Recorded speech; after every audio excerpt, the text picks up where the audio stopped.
Now we're Hi. back. Welcome back to SCV Today. Chaos ensues while the commercial break is going on. Well, you know, this topic with Adrian Peterson, it's just creating a lot of buzz even in the room here, even in the studio. So, lots of questions. No, you're all fired up. because Mike Bjorkman's here. That's why we're all fired up. Is that why? I hardly beat kids. Okay, well there goes another clip we won't be using on YouTube channel. Okay, Right? let's start it again. Let's start it over again. I'm Tammy Edwards, along here with Dave Caldwell, and we're here with Mike Bjorkman. Mike, you wanted to talk today about 1031 exchange, and most specifically, there were 4 points you really wanted to make about it. Wow, that's really good.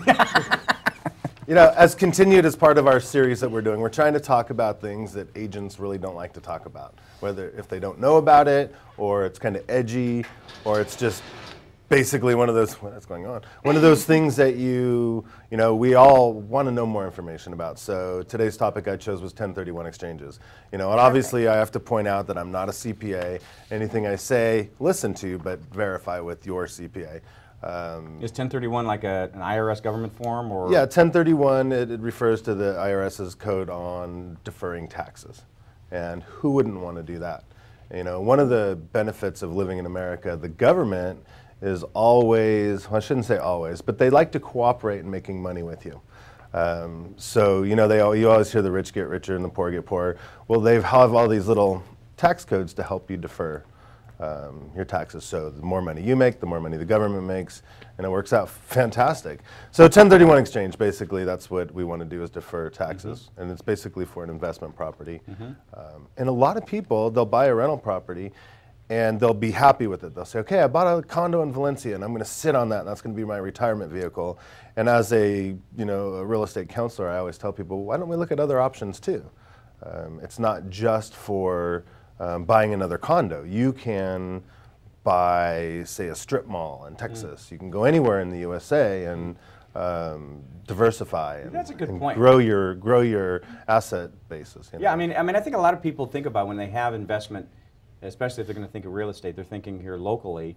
They don't realize that their dollar could actually go a little bit farther someplace else in the country and do some other things that might generate additional cash flow. Absolutely. You know, and one of the rules is it's like for like. So real estate for real estate, we talk about leverage and cash flow and all these fancy words, but you know, it is important. You do want to leverage your investments, and you do want to make them grow. And sometimes it's for just headaches. You know, if you had let's say you did own 2 condos or 2 homes somewhere, and they were just a maintenance nightmare, and you wanted to switch that out for a small strip mall or an apartment building somewhere. You know, those things are designed more so to make money than a home or a condo would be. So it's always a good idea to look in other areas, other types of investments. Sometimes people own land, and you want to increase your cash flow. You know, land doesn't bring in much cash flow unless you're renting it out to somebody with horses or something, you know, something like that. Right. But you could sell the land and then go buy an apartment building, which would really increase your cash flow. So now, if someone wants to do one of these 1031 exchanges, is it a normal transaction as any other real estate transaction? It's very similar. You have to have what we call a 1031 intermediary or counselor. They have transaction departments through most of the title companies have them, and it's a neutral third party. You have to what we call identify disclose that the pardon me, no worries, disclose that it is going to be a 1031 exchange.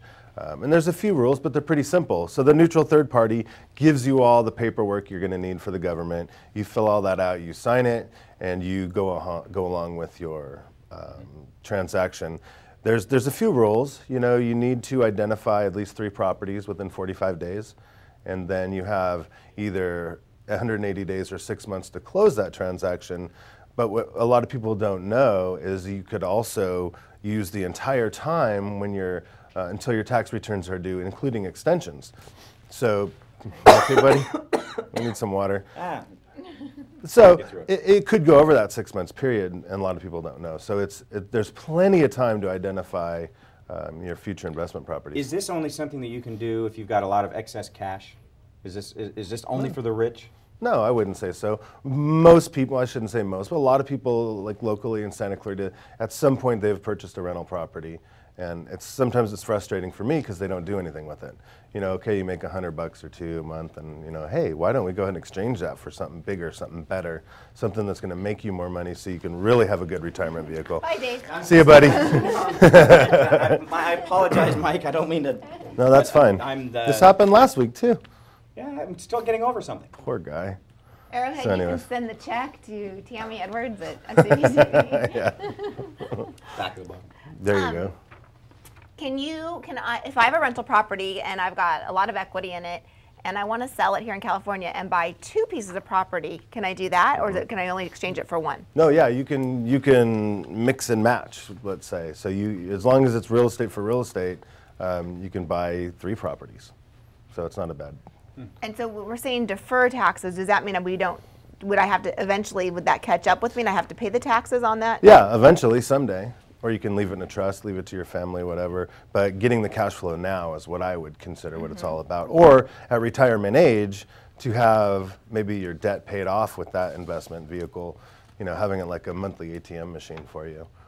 So the idea is always play the game, you know, go bigger, go better, you know, and try to diversify as much as possible. So this just goes beyond just buying another property and renting it out and creating a cash flow. You're actually trying to you're going another step with your tax situation, and this is actually going to benefit the government long term anyway, isn't it? Well, yeah, that's what I mean. It's kind of like when you're playing craps in Vegas and you put another chip on the line with the dealers. That's kind of how I think the IRS is with they're willing to play the game with you, which I really like. And you know, and like I did with one of my condos in Washington, I sold that, bought a single family home in Texas. That single family home in Texas went into a triplex in Texas, and now I'm working to get that into an apartment building in a different state. How easy so it is just that, grows and grows or hard is that to find property across the country? If we're sitting here in Santa Clarita and we're wanting to look into, you know, what's going to be the best place for maybe this money that I might have? Well, there's tons of blogs and articles. There's somebody, you know, they should talk to somebody like me. I have, you know, friends all over the country that are real estate agents. You just kind of watch, and you know, you watch the news and you watch the Wall Street Journal. You see what companies are, what states and cities are appreciating and not depreciating, and you kind of use your brain and find out, hey, what other parts of the country are going to eventually be a hot spot. You know, like we called Austin 20 years ago, and now Austin's been crazy, and I've made a lot of money in Austin as well as Dallas. We knew, like in Phoenix, we did some 1031 exchanges in Phoenix and Vegas as well, and we were able to flip them in time and put that into a more safe, stable investment.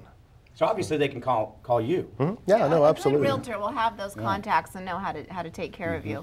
And more importantly too, is a good CPA that you could sit down with and really understand the rules. I mean, you can Google it and find out all the rules all over the place, but a good CPA will guide you down the right path as well. Cool.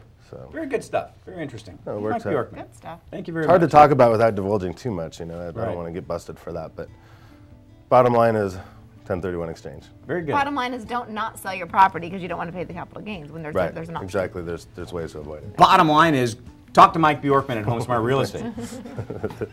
Thanks, Mike. Always appreciate it. Thanks, guys. When we come back, Joe Messina is going to be on the program. The idiots of the world. We've got some. We've got some. Stay tuned.